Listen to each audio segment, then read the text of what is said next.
So I grew up around smoke. It was just a normal thing. It was the 70s, parents smoked around their kids. I used to sit on my mom's lap and ask her to do the dragon, and she would blow smoke out of her nose while I was on her lap. For me, it just kept going. I just smoked, I think I wound up smoking for over 20 years, so. I smoked so much, sometimes I had tar stains on my fingers or even on my lip. And one time I remember using bleach to try to get it off, which is another thing that's not that healthy. Sometimes I would be I'm not gonna smoke tomorrow, and then I'd be out there in the morning when I wake up, first thing out there smoking, and then I would feel down on myself that the whole rest of the day. When I moved to Vermont, I came out as gay, and everybody back then, everyone in the LGBT community was a smoker. You go to events, everybody's smoking. It was instant community. You just go outside, it was something you had in common with somebody. It happens a lot in the LGBT community. I think a lot of times when people's identities aren't valued, or maybe people aren't valued, then they start not taking care of themselves. They might take more risks. They stop valuing themselves. I've tried to quit so many times in the past, and I've been unsuccessful, and I know how hard it is. Sometimes I'd go 30 days. Another time I went 2 months, but always I'd reconnect.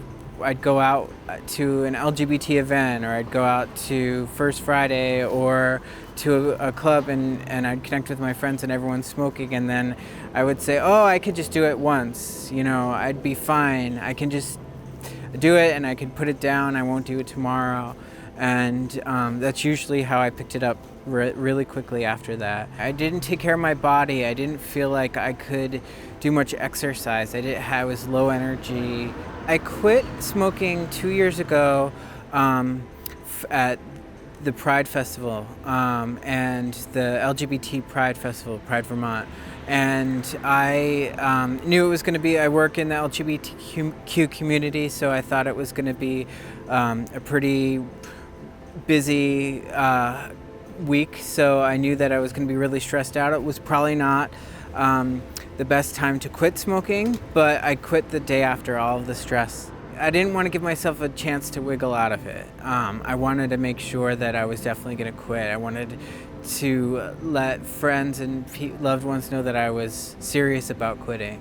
I also felt like I'd have people who might call me out if they saw me slip up, or support me and give me other options instead of smoking. I knew I was ready, and I wanted to succeed, and I thought if I had the support of my community and my friends and the people who loved me around me, and they all knew what I was going through, that I would be at I would have a better chance of succeeding.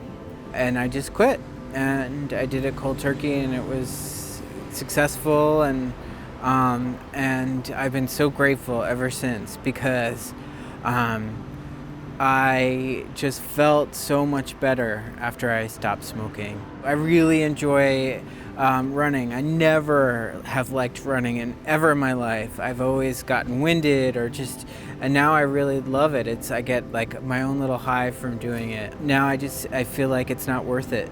It's not worth it to have that one cigarette. So I'd rather be a non-smoker.